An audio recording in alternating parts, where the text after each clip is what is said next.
आघात. लेखिका प्रिया उंबरकर. वाचक स्वर सिद्धी गायकर.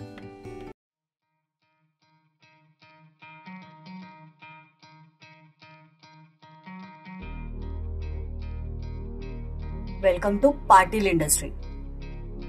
तो एक पाऊल पुढे सरकत तिच्या डोळ्यात बघत म्हणाला. क्षणभरासाठी त्याचे ते निळे डोळे पाहून तिच्या मनाची चलबिचल झाली. पण लगेच तिने स्वतःला सावरलं आणि एक पाऊल मागे सरकली. I am part of Deshmukh industry, not Patil industry. ती पुन्हा त्याच्या नजरेला नजर भिडवत म्हणाली. तसा तो गालात हसला. हे भगवान, हे दोघं तर चौथ्या महायुद्धाच्या तयारीला लागलेत. जय डोक्याला हात लावत म्हणाला. ती खुन्नसने त्याच्याकडे बघत बाहेर निघून गेली. तसं त्याच्या ओठांचे कोपरे रुंदावले, कारण तिला त्रास देण्याचा तो एकही चान्स आता सोडणार नव्हता. आणि हे करत असताना तो तिला लग्न करण्यासाठी पण कन्व्हिन्स करणार होता. त्यासाठी त्याने बरंच काही ठरवून ठेवलं होतं.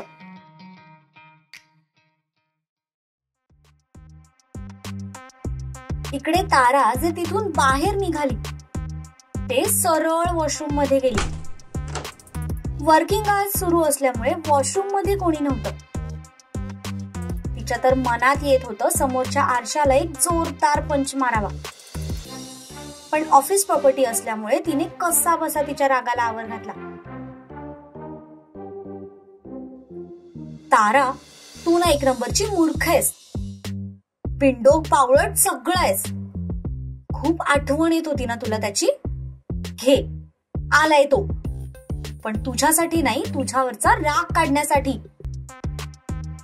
तिने स्वतःवरच सगळा राग काढला आणि पाय आपटत निघून गेली.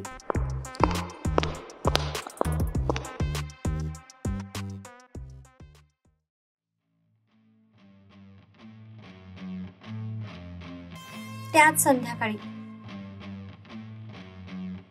ऑफिस सुटल्यानंतर तारा घरी यायला निघाली. आज तिचा पूर्ण दिवस खराब गेला होता. उगीचच तिची चिडचिड होत होती. ती बाईक गेटच्या आत घालणारच होती. तितक्यात परत तिला कोणीतरी कट मारून गेलं आणि पुढे जाऊन ती बाईक थांबली. यू इडियट, बघून नाही चालवता येत का? ती पटकन बाईकचा ब्रेक दाबत म्हणाली. तिचा आवाज येताच त्याने परत बाईक मागे फिरवली आणि तिच्या जवळ आणून थांबवली. त्याने हेल्मेटची काच ओपन केली आणि एकदम स्टाईल मध्ये डोक्यातून ते हेल्मेट काढलं.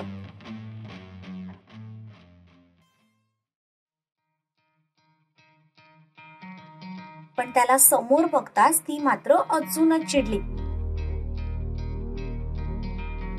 तुम्ही इथे काय करताय? लिसन, हे तुमचं कोल्हापूर नाहीये, त्यामुळे इथे मी तुमची दादागिरी खपवून घेणार नाहीये. ती रागात त्याच्याकडे बोट करत म्हणाली. तिची चिडचिड बघून त्याला उलट आनंदच होत होता. कोल्हापूर असू दे नाहीतर पुणे, दिल्ली असू दे नाहीतर मुंबई, पाटलांना फरक नाही पडत. आमचा स्वॅग सगळीकडे सारखाच असतो. तो तिला डोळा मारत म्हणाला. झाले डायलॉग मारून? निघा आता. उगीचच माझ्या घरासमोर तमाशा करू नका. ती त्याला दम देत म्हणाली. Excuse me for your kind information. तमाशा मी नाही, तू करतेस, आणि ते पण माझ्या घरासमोर. तो म्हणाला. तसं तिच्या कपाळावर आठ्या पसरल्या. दिवसा ढोसून आलात का? ही माझी कॉलनी आहे आणि हे माझं घर आहे, ती म्हणाली. तसं त्याला हसू आलं. खूप दिवसांनंतर त्याला तिच्याशी भांडायला मिळत होतं, त्यामुळे तो फुल तिची मजा घेण्याच्या मूडमध्ये होता.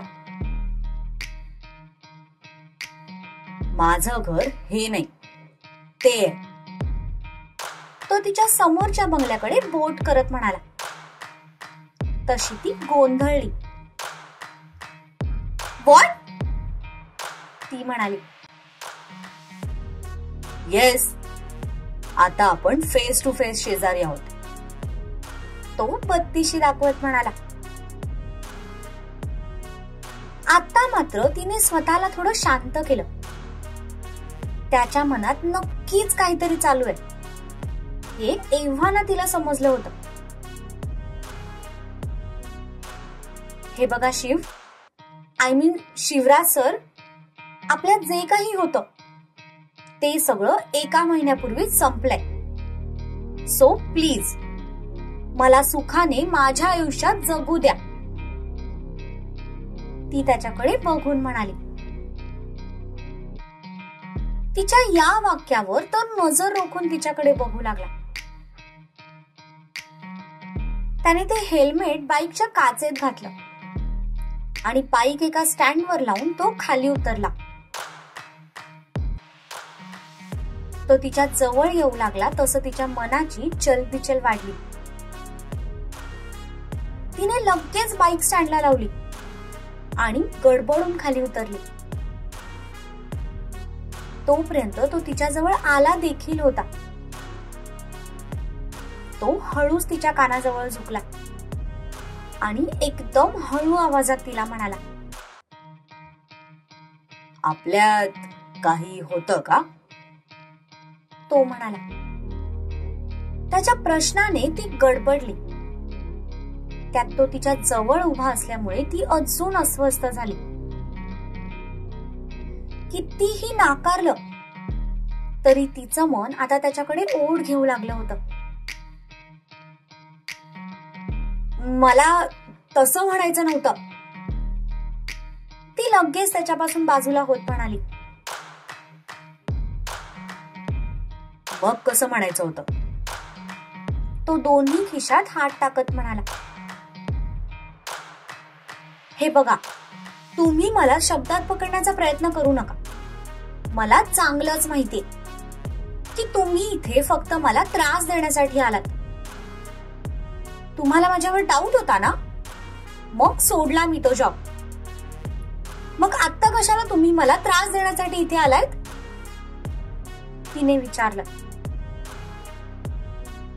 मी तुला त्रास देण्यासाठी नाही आलोय, तो म्हणाला. मग कशासाठी आलात? तिने विचारलं. तुला घेऊन जाण्यासाठी, तो म्हणाला. तशी ती शॉक होऊन त्याच्याकडेच बघू लागली. मी येणार नाही, ती म्हणाली. तुला यावंच लागेल, तो जरबी आवाजात म्हणाला. तुम्ही माझ्यावर जबरदस्ती करू शकत नाही. तुम्हाला माहित नाही माझा भाऊ इथला IPS ऑफिसर आहे. त्याला जर समजलं ना की तुम्ही माझ्यावर जबरदस्ती करण्याचा प्रयत्न करताय तर तुम्हाला आत टाकायला त्याला जास्त वेळ लागणार नाही, ती म्हणाली. पण तिचं ते बोलणं ऐकून त्याला मात्र हसू आलं आणि तो खळखळून हसायला लागला. त्याला हसताना बघून ती मात्र गोंधळली. आधीच आजूबाजूचे येणारे जाणारे त्यांच्याकडे विचित्र नजरेने बघत होते. सर, आपण रस्त्यात उभे आहोत. काय मूर्खपणा आहे हा, ती त्याच्याकडे बघून म्हणाली. ओके फाईन, मग चल माझ्यासोबत, असं म्हणत त्याने तिचा हात पकडला आणि तो तिला बंगल्यात ओढत घेऊन जाऊ लागला. शिवराज, हात सोडा माझा. तुम्हाला बोलायचंय ना तर माझ्या घरात येऊन बोला. बघू तुमच्यात किती हिंमत आहे ते, ती स्वतःचा हात सोडवून घेण्यासाठी ओरडत म्हणाली. पण त्याच्या हाताची पकड खूप मजबूत होती. त्याने दरवाजा उघडला आणि तिला आत ढकललं. तो पण आत आला आणि त्याने दरवाजा बंद करून घेतला.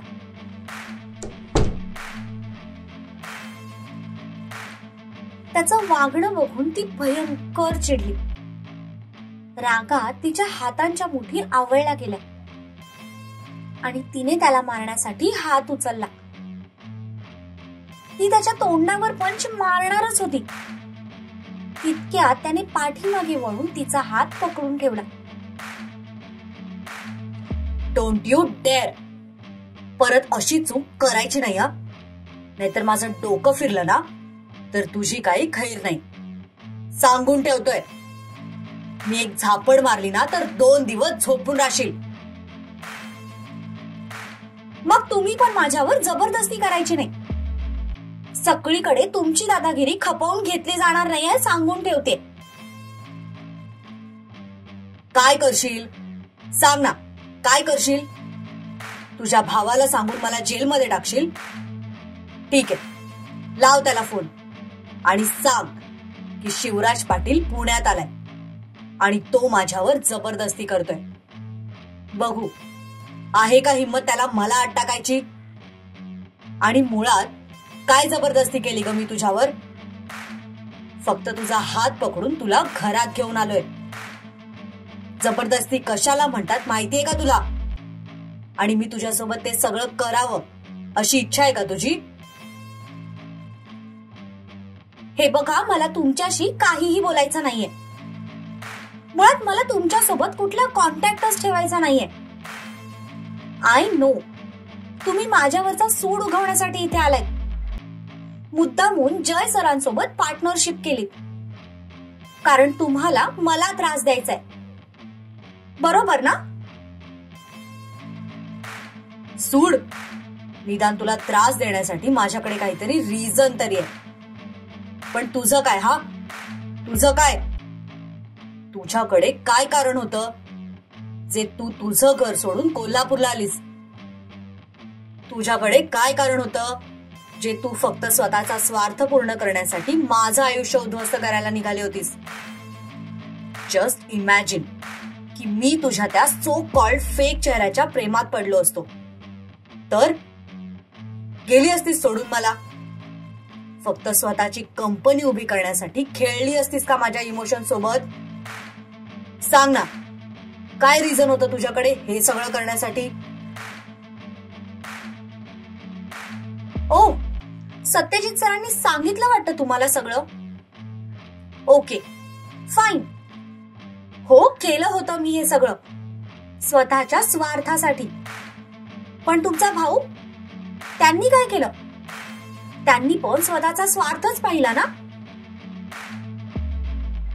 त्याच्या स्वार्थात आणि तुझ्या स्वार्थात जमीन आसमानाचा फरक आहे. त्याचा स्वार्थ म्हणजे त्याचं माझ्यावर असणारं प्रेम होतं आणि तुझा स्वार्थ म्हणजे पैसा. तो खूप रागात तिच्या डोळ्यात बघत म्हणाला. त्याने तिचे दंड इतक्या जोरात पकडले होते की तिचे हात आता दुखायला लागले होते. हात सोडा माझे, ती त्याला जोरात बाजूला ढकलत म्हणाली. ठीक आहे, मी मान्य करते की माझा स्वार्थ तुमच्या भावाच्या स्वार्थापेक्षा जास्त होता. पण केलं का मी तसं काही? पडले का तुम्ही माझ्या प्रेमात? नाही ना? केलं का मी तुम्हाला टर्म? नाही ना? वेळीच ती चूक माझ्या लक्षात आली म्हणून मी कोल्हापूर सोडून परत इथे निघून आले. मग आता का तुम्ही मला हे सगळं ऐकवताय? ऐकावं लागेल, तुला हे सगळं ऐकावंच लागेल, कारण तू ती पैस हरलीयस आणि म्हणूनच तुला आता माझ्याशी लग्न करावं लागेल. व्हॉट? डोकं फिरलंय का तुमचं? ती पैस केव्हा संपलीये आणि तुमच्याशी लग्न करण्यात मला काडीचाही इंटरेस्ट नाहीये. तुला करावंच लागेल. जागेपणी स्वप्न पाहणं सोडून द्या. एवढं म्हणत ती बाहेर जायला निघाली. तितक्यात त्याने तिच्या हाताला हिसका देत तिला पाठीमागे ओढलं आणि बेसावध असलेली ती सरळ त्याच्या भारदस्त छातीवर जाऊन आदळली. एक हात तिच्या कमरेत घालत दुसऱ्या हाताने त्याने तिचा चेहरा पकडला. शिवराज पाटील, सोडा मला, ती लाल झालेल्या डोळ्याने त्याच्या डोळ्यात बघत म्हणाली. दोघीही चळता निखारा असल्यामुळे कोणीच माघार घ्यायला तयार नव्हतं. तू जरी तुझे शब्द मागे फिरवत असलीस ना, तरी पाटील कधी स्वतःचा शब्द मागे फिरवत नाहीत. तू पैस हरलीस, त्यामुळे तुला माझ्याशी लग्न करावंच लागेल. तो तिला अजून जवळ ओढत म्हणाला.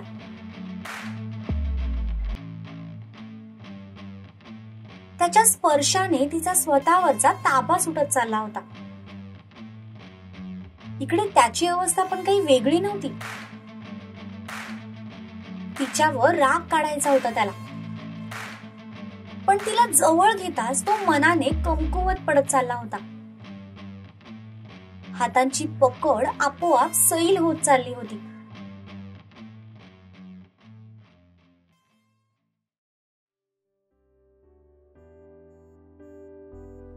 थोडा वेळ ती काहीही बोलली नाही, फक्त त्याचा स्पर्श अनुभवत होती. तिला शांत झालेलं बघून तो पण शांत झाला. तिचे दोन्ही हात त्याच्या छातीवर विसावले होते. ती जवळ त्याच्या मिठीतच होती. न राहून तिने त्याच्या छातीवर डोकं ठेवलं. तसा तो शॉक झाला. मनातला सगळा राग एका क्षणात विरघळून गेला.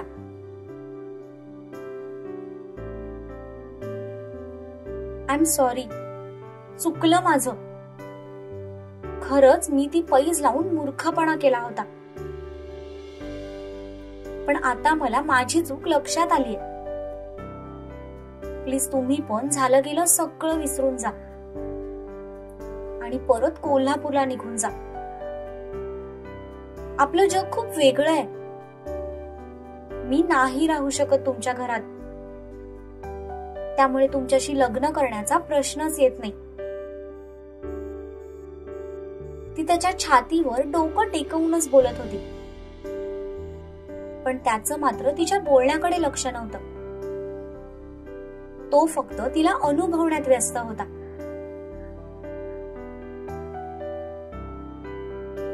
मध्येच ती भानावर आली आणि आपण त्याच्या मिठीत आहोत याची जाणीव होताच तिने डोकं वर करून त्याच्याकडे पाहिलं आणि लगेच त्याच्यापासून बाजूला झाली. ती बाजूला होताच तो पण भानावर आला.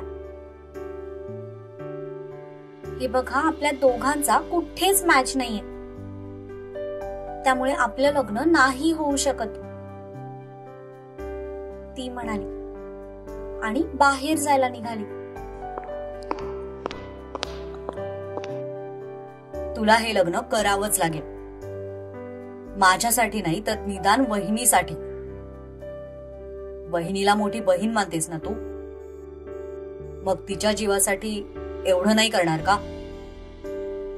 तो म्हणाला. तशी तिची बाहेर जाणारी पावलं जागेवर थांबली.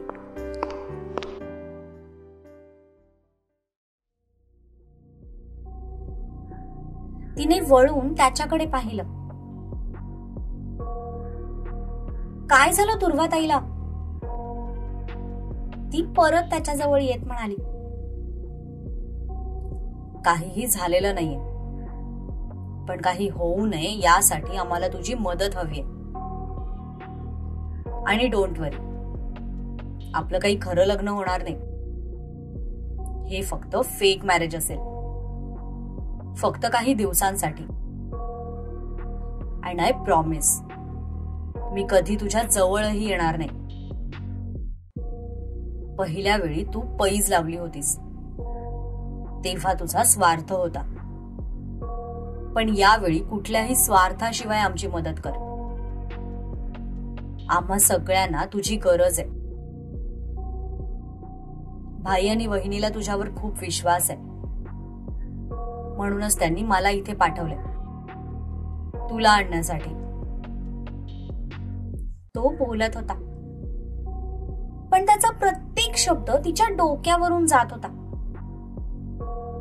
फेक मॅरेज, लग्न, तो काय बोलतोय तिला काहीच कळत नव्हतं. तुम्ही काय बोलताय ना, मला काहीच कळत नाहीये. Fake marriage? पण कशासाठी? तिने विचारलं.